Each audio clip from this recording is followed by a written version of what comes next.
మా complex numbers ఏంటమ్మా మనకు వచ్చేసరికి a ప్లస్ ఐబి అని ఉందనుకోండి, ఓకేనా.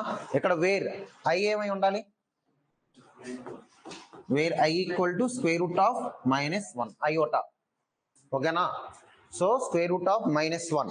ఇప్పుడు ఇక్కడ ఏని ఏమంటాం, ఐబిని ఏమంటాం, ఓన్లీ ఏని ఏమంటాం, ఓన్లీ బిని ఏమంటాం.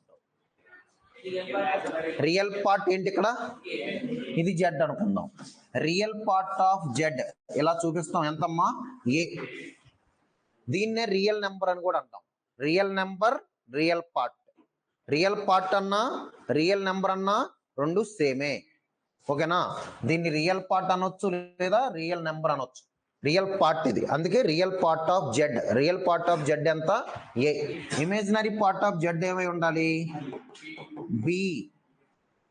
బి మాత్రం ఇమేజినరీ పార్ట్, అంతేనా కదా, ఇమేజినరీ పార్ట్. కానీ ఇమేజినరీ నెంబర్ అంటే ఏమొస్తుంది, ఐబి. చూసుకోండి, imaginary number I B, imaginary number IB.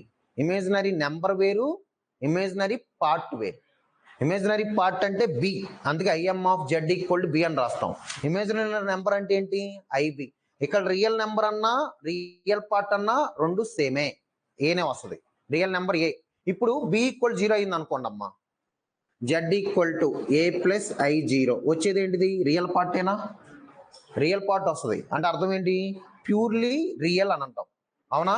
ఎప్పుడు imaginary part of Z equal 0 అయిపోయింది అనుకోండి, ఇమేజినరీ పార్ట్ 0 అవుతే మీకు వచ్చే నెంబర్లు ఏంటి, రియల్ నెంబర్స్. రియల్ నెంబర్స్ వస్తుంది అంటే మనం ఏమంటాం దాన్ని, ఓన్లీ ప్యూర్లీ రియల్, ఓకేనా. అంటే రియల్గా వస్తున్నాయి.